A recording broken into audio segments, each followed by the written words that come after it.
जहर वाली थ्योरी, अब इसका कच्चा चिट्ठा खोलने की बारी है। मुख्तार अंसारी की मौत की वजह क्या सचमुच पॉइजन है जैसा कहा जा रहा है, या मुख्तार की मौत एक स्वाभाविक मौत है?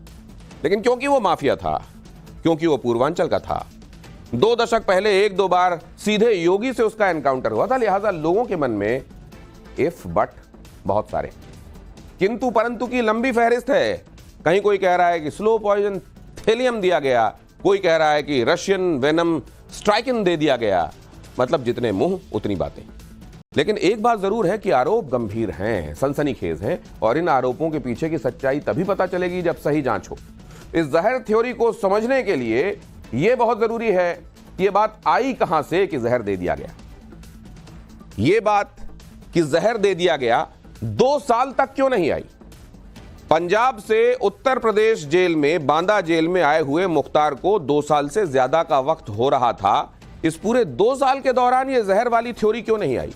अचानक ये जहर वाली थ्योरी क्यों आई और फिर इसको प्रोपोगेट करने की एक कोशिश से क्यों दिखाई दी? जहर दे दिया गया, ये बात कई लोगों ने खम ठोक कर अंडरलाइन करके कैसे कह दी? पूरी पड़ताल के लिए देखिए सवाल पब्लिक का की पहली एक्सक्लूसिव रिपोर्ट। लेकिन अल्लाह बहुत बड़ा है, हम लोग पढ़ के दम कर रहे हैं आप पे, आप बहुत जल्द सही हो जाएंगे इंशाल्लाह।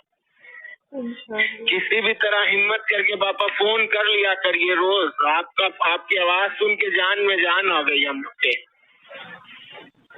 हाँ बाबू को जहर दिया गया, उन्होंने आरोप लगाया 19 मार्च को रात के खाने में उन्हें जहर दिया गया। उन्हें खाने में कोई जहरीला पदार्थ खिलाया गया और ये दूसरी बार हुआ। बिल्कुल हकीकत है, उन्होंने खुद बोला, ऑन रिकॉर्ड है और कोर्ट में है। उनकी फैमिली कह रही है कि उनको स्लो पॉइजन दिया गया है, जिसकी वजह से उनकी मौत हुई है। को जहर दिया गया, जहरीला पदार्थ खिलाया गया। बिल्कुल हकीकत है कि उनको स्लो पॉइजन दिया गया है।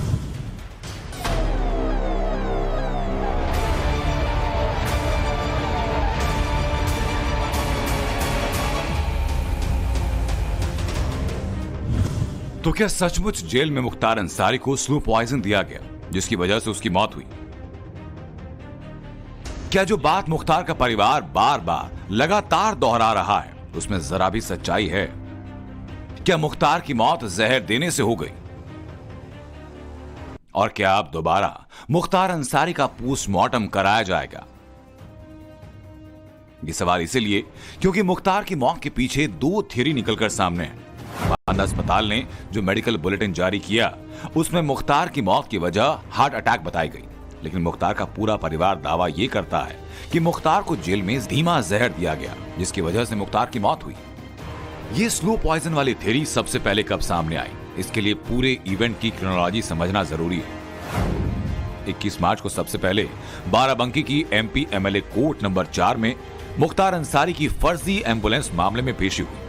पेशी के दौरान मुख्तार अंसारी के वकील ने कोर्ट में प्रार्थना पत्र दिया जिसमें मुख्तार अंसारी की तरफ से लिखा गया कि उसे 19 मार्च की रात खाने में जहर दिया गया जिसकी वजह से उसकी तबीयत खराब हो गई। मुख्तार ने आरोप यह भी लगाया कि 40 दिन पहले भी उसे इसी तरह खाने में जहर दिया गया। जेल प्रशासन के मुताबिक कोर्ट के आदेश के बाद मुख्तार अंसारी का मेडिकल चेकअप कराया गया जिसमें 2 डॉक्टर्स की टीम ने चेकअप किया, ब्लड टेस्ट कराया। रिपोर्ट के आधार पर कुछ दवाइयां दी गई। डॉक्टर्स ने मुख्तार के रोजा रखने की वजह से शरीर में परेशानी होने की बात बताई। रोजा रखने वाली बात खुद मुख्तार ने अपने बेटे उमर अंसारी से फोन कॉल पर कही थी। बस अल्लाह ने बचा लिया पापा, आप हिम्मत से रहिए, इंशाल्लाह सब सही होगा। रमजान का पाक महीना, हम लोग को पूरी उम्मीद। आप कुछ बोलिए पापा, जो हमसे कहना है बोलिए फटफट। 18 तारीख से बाद से पाक ही नहीं है, रोजा ही नहीं है। रमजान का महीना 11 मार्च से शुरू हुआ और 18 तारीख तक मुख्तार रोजे पर रहा। 8 दिन तक मुख्तार ने रोजा रखा। सूत्रों के मुताबिक मुख्तार को कई तरह की बीमारियां पहले से थीं। मुख्तार ब्लड प्रेशर, शुगर और पेट की बीमारी से पीड़ित था। ब्लड प्रेशर और शुगर का मरीज 8 दिनों तक रोजा रखता है और 9वें दिन उसकी तबीयत खराब हो जाती है। अब 26 मार्च को मुख्तार की तबीयत ज्यादा बिगड़ी। उसे बांदा मेडिकल कॉलेज में भर्ती कराया गया। हालत और बिगड़ी तो मुख्तार को आईसीयू में एडमिट कराया गया। मुख्तार के परिवार का आरोप ये कि ठीक तरह से जांच किए बगैर कुछ घंटों बाद मुख्तार को वापस बांदा की तन्हाई बैरक में भेज दिया गया। 26 मार्च से लेकर 28 मार्च तक मुख्तार बांदा की जेल में था। मुख्तार के परिवार ने 28 मार्च की दोपहर 3:30 पर मुख्तार से फोन पर बात की। यहां एक बार फिर मुख्तार को दिए गए जहर वाली थ्योरी सामने आई। हम बेहोशी टाइप हो जा रहे हैं। हाँ बाबा, बिल्कुल बहुत कमजोर हो गए आप। हमने देखा, वीडियो में देखा हमने, जब आप डिस्चार्ज हुए हैं तो न्यूज वाले दिखा रहे थे। पापा हम यहीं कोर्ट में ही हैं, हम मुलाकात की परमिशन करा रहे हैं यहाँ डालीबाग वाली को अदालत में हैं हम यहाँ लखनऊ में, और मऊ से भी दरोगा अंकल भी करा रहे हैं। अगर परमिशन आज हो के नकल मिल जाएगी तो कल हम मिलने आएंगे आपसे, हम और भाभी दोनों लोग। 2 दिन 4 दिन 5 दिन आओ ताकि हम उठ सकते। हम बैठ नहीं पा रहे हैं बाबू, और हम समझ नहीं हो। हम समझ रहे हैं पापा, बिल्कुल समझ रहे हैं। बिल्कुल वो तो दिख ही रहा है कि बिल्कुल वो जहर का सब असर है पापा, लेकिन अल्लाह बहुत बड़ा है। हम लोग पढ़ के दम कर रहे हैं आप पे, आप बहुत जल्द सही हो जाएंगे इंशाल्लाह। इस बातचीत के बाद ही कल रात को मुख्तार की मौत हो गई। अब मुख्तार का परिवार ये फोन कॉल रिलीज करके बता रहा है कि कैसे मुख्तार की मौत नेचुरल डेथ नहीं बल्कि साजिश के तहत की गई हत्या है। को जहर दिया गया। उन्होंने आरोप लगाया 19 मार्च को रात के खाने में उन्हें जहर दिया गया था। उन्होंने माननीय न्यायालय में, जहां वो विचाराधीन थे बंदी के रूप में, जुडिशियल कस्टडी में थे, सारी कोर्टों में डाला गया। और लेकिन जेल प्रशासन इस बात को सिरे से खारिज कर रहा है। मुख्तार अंसारी हाई प्रोफाइल कैदी थे। मुख्तार को तन्हाई बैरक में रखने की वजह यही कि जेल में उसकी जान को खतरा हो सकता था।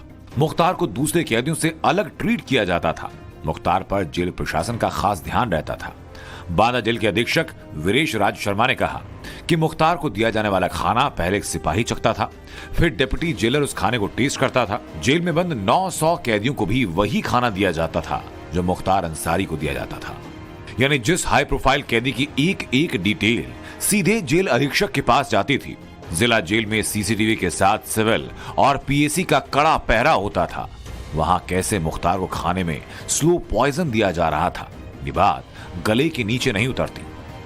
माफिया डॉन मुख्तार अंसारी के वकीलों की ये टोली मुख्तार की मौत के पहले से जहर वाली थ्योरी को बढ़ा चढ़ाकर पेश कर रही थी, और अब मुख्तार की मौत के बाद उनके वकील एक कदम आगे चले गए। कृष्णानंद राय हत्याकांड में मुख्तार के वकील दीपक शर्मा ने यहां तक कह दिया कि 2 साल पहले भी मुख्तार और उनकी पत्नी अफशा अंसारी को जेल में जहर देने की कोशिश की गई थी। करीब 1.5-2 साल पहले भी लगे थे। एक बारी उनकी वाइफ उनसे जेल में मुलाकात करने गई हुई थी, तो वहां पर उन्होंने कुछ कहा था, तो ऑल ऑफ सडन दोनों हस्बैंड वाइफ की तबीयत खराब हो गई थी, बहुत सीरियस। और डॉक्टर्स ने शायद कुछ उस समय कहा था कि इनको कुछ पॉइजनस सब्सटेंस का इसके अंदर है चांसेस के भी दिया गया है, एडमिनिस्टर किया गया है ये किसी तरह। मुख्तार अंसारी को 28 मार्च की रात 8:25 पर बांदा के रानी दुर्गावती मेडिकल कॉलेज लाया गया। जिस वक्त मुख्तार को लाया गया वो बेहोशी की हालत में था। जेल कर्मियों ने बताया कि जेल में पहले मुख्तार को उल्टियां आनी शुरू हुई, जिसके बाद वो बेहोश हो गया। सूत्रों के मुताबिक मुख्तार ने रात के खाने में खिचड़ी खाई थी। अस्पताल में 9 डॉक्टर्स की टीम ने मुख्तार का इलाज किया, पर अस्पताल के मेडिकल बुलेटिन के मुताबिक दिल का दौरा पड़ने से मुख्तार की मौत हो गई। यानी अस्पताल कह रहा है कि मौत हार्ट अटैक से हुई और परिवार कह रहा है कि मौत स्लो पॉइजन की वजह से हुई। मुख्तार अंसारी के छोटे बेटे उमर अंसारी ने बांदा के डीएम को चिट्ठी लिखकर एम्स के डॉक्टर्स से दोबारा पोस्टमार्टम कराए जाने की याचिका दी। परिवार का आरोप कि उन्हें यहाँ के लोगों पर भरोसा नहीं। मुख्तार अंसारी का पोस्टमार्टम कराने की कवायद शुरू की जाती है। उससे पहले मुख्तार अंसारी का जो छोटा बेटा है उमर, वो बाकायदा डीएम को एक लेटर देता है और ये कहता है कि जो पोस्टमार्टम है वो एम्स के डॉक्टरों से कराई जाए। हालांकि बाद में बातचीत होने के बाद बाकायदा जो पैनल है वो 5 डॉक्टरों का पैनल पोस्टमार्टम को करता है, जिसमें से एक पीजीआई अस्पताल के डॉक्टर होते हैं, 3 बांदा जिला अस्पताल के डॉक्टर होते हैं, एक मेडिकल कॉलेज का डॉक्टर होते हैं। लेकिन मुख्तार का पोस्टमार्टम हो चुका है। उसका परिवार शव को लेकर गाजीपुर के लिए निकल चुका है। गाजीपुर प्रशासन ने बताया कि कल मुख्तार को सुपुर्दे खाक किया जाना है। तो दूसरी तरफ मुख्तार की मौत की न्यायिक जांच कराने का आदेश हो चुका है, पर कहीं भी दोबारा पोस्टमार्टम कराने की बात सामने नहीं आई।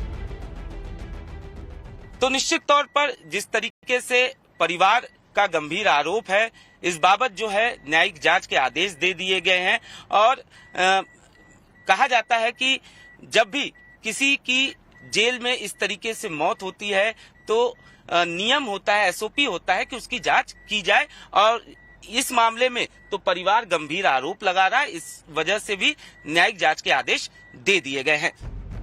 मुख्तार के पोस्टमार्टम के बाद उसकी विसरा रिपोर्ट को सुरक्षित रखा गया। मौत की असल वजह विसरा रिपोर्ट में सामने आएगी, पर मुख्तार की मौत से पहले उसमें जो लक्षण दिखाई दिए उस पर गौर किया जाए तो काफी कुछ पता चलता है। मुख्तार को अस्पताल आने से पहले उसे उल्टी की शिकायत हुई, वो बेहोश हुआ। हार्ट अटैक के लक्षणों में चक्कर आना, बेहोश होना और उल्टी होना शामिल है, लेकिन स्लो पॉइजन के लक्षण भी काफी कुछ इसी तरह के हैं। स्लो पॉइजन दिए जाने पर उल्टी और दौरा पड़ने जैसे लक्षण दिखाई देते हैं। माफिया मुख्तार का अंत तो हो गया, मगर अपने पीछे मुख्तार कई सवाल छोड़ गया। मुख्तार की मौत पर सियासत भी हार्ट अटैक और जहर देने के बीच बढ़ चुकी है। जब उनकी फैमिली कह रही है कि उनको स्लो पॉइजन दिया गया है जिसकी वजह से उनकी मौत हुई है, और उनके बड़े भाई जो एमपी हैं वो ये कह रहे हैं कि जिस जेल से अस्पताल को लेकर गए वहां पर वो कंसर्न डॉक्टर्स नहीं थे जो पॉइजन उनको दिया गया। आज अगर 25 साल के युवा को हार्ट अटैक आ जाता है, किसी को 35 साल वाले को 30 साल, ये होता है और जो भी हुआ होगा वो सच सबके सामने आया है। लेकिन अपनी राजनीतिक रोटियां सेकने के पीछे ये भी तो बताना चाहिए कि आखिरकार इतने वर्षों से जेल में किस अपराध के चलते थे। यानी मुख्तार की एंड स्टोरी की मिस्ट्री किसी थ्रिलर से कम नहीं। माफिया का जीवन, लोगों में आतंक, 20 साल से जेल और अब मौत के बाद भी सवाल ही सवाल। Bureau report, times now Bharat.